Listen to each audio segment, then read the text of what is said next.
সম্মানিত দর্শক মণ্ডলী, আজকে আপনাদের মাঝে গুরুত্বপূর্ণ কিছু তথ্য দিতে চলছি। বাংলাদেশ ভয়াবহ একটি অবস্থার দিকে ধাবিত হচ্ছে, কেননা ইতিমধ্যে প্রধানমন্ত্রী বলেছেন মার্চ মাসেই দুর্ভিক্ষ আসতে যাচ্ছে এবং কি নির্বাচনের পরে এবার নির্বাচন সুষ্ঠু হয়নি বলে বলেছেন যুক্তরাজ্য, ইউরোপীয় ইউনিয়ন এবং কি জাতিসংঘ।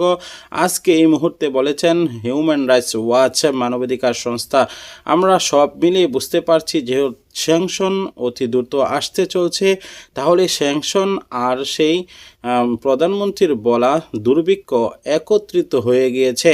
তাহলে কি হতে যাচ্ছে? প্রধানমন্ত্রী পূর্ব থেকেই কেন এই কথা বলেছেন সেই বিশ্লেষণটি আজকে করব। গুরুত্বপূর্ণ সহকারে এই ভিডিওটি শেষ পর্যন্ত দেখবেন। যারা নতুন আছেন এখনই শেয়ার করে সকলের মাঝে ছড়িয়ে দেবেন। সকলে এই বিষয়টি জানা দরকার। প্রধানমন্ত্রী যেহেতু তিনি চক্ষুষ এবং তিনি যেহেতু তথ্যের ভিত্তিতে কথা বলে থাকেন, তিনার অনেক গোয়েন্দা সংস্থা রয়েছে, সব মিলেই কিন্তু তিনি এক তথ্য পেয়েই বলেছেন যে সামনে দুর্ভিক্ষ আসতে চলছে। তাহলে সেই দুর্ভিক্ষটা কেন এবং কিভাবে আসবে সেটা কিন্তু আমরা রীতিমতো এখনই বুঝতে পারছি। সেই দুর্ভিক্ষর আসার কারণ এটা হতে পারে যে নির্বাচন যেহেতু প্রশ্নবিদ্ধ হবে, এই নির্বাচনের পরেই নিষেধাজ্ঞা আসবে এবং ইতিমধ্যে নিষেধাজ্ঞা রয়েছে র্যাবের উপরে এবং কি ভিসা নিষেধাজ্ঞা। আর তার মধ্যে যদি অর্থনৈতিক নিষেধাজ্ঞা আসে, বাণিজ্যিক নিষেধাজ্ঞা আসে, তাহলে দেশ দুর্ভিক্ষের মধ্যে পড়ে যাবে। আর হয়তোবা সেই দুর্ভিক্ষকে কেন্দ্র করেই প্রধানমন্ত্রী বলেছেন যে মার্চ মাসে ভয়ঙ্কর এক দুর্ভিক্ষ আসতে চলছে, প্রস্তুতি নেওয়ার জন্য। দুর্ভিক্ষ আসলে আর কারো সমস্যা হবে না, মূলত আমাদেরই সমস্যা হবে। আর প্রধানমন্ত্রী এই দুর্ভিক্ষর বিষয়টা হয়তোবা স্যাংশনের বিষয়টি এবং নির্বাচনের বিষয়টি ইঙ্গিত করে বলেছেন।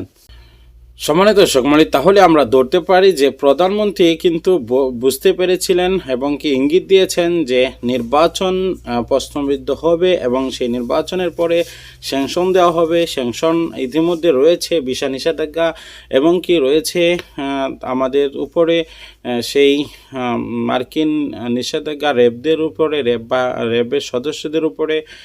তাছাড়া সব মিলেই কিন্তু পরবর্তী সময়টা যদি আরও বাণিজ্যিক নিষেধাজ্ঞা আসে, অর্থনৈতিক নিষেধাজ্ঞা আসে, তাহলে বড় বিপর্যয়ে পড়তে হবে এবং পরবর্তীতে দুর্ভিক্ষ আসবে।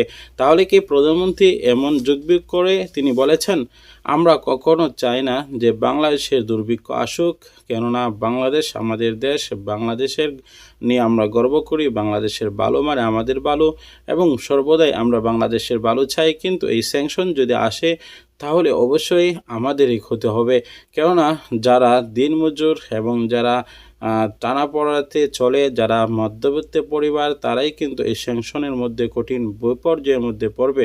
কেননা যারা ধনাঢ্য এমপি মন্ত্রীরা রয়েছে তাদের এই দুর্ভিক্ষতে কিছু আসে যাবে না।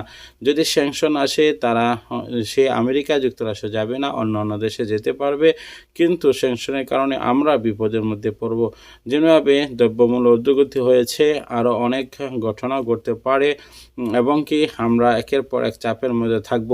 এই জন্য আমরা চাই যে সুষ্ঠু, অবাধ, নিরপেক্ষ নির্বাচন যেন সামনে হয় এবং প্রত্যেকটা বিষয় যেন গণতান্ত্রিক অবস্থা ফিরে পায় এবং আমরা সকলে যেন দেশকে ঐক্যবদ্ধ নিয়ে অগ্রসর হতে পারি এবং দেশের উন্নয়নের মানযাত্রা যেন এগিয়ে চলতে পারে, সেই দোয়া এবং কামনা করি।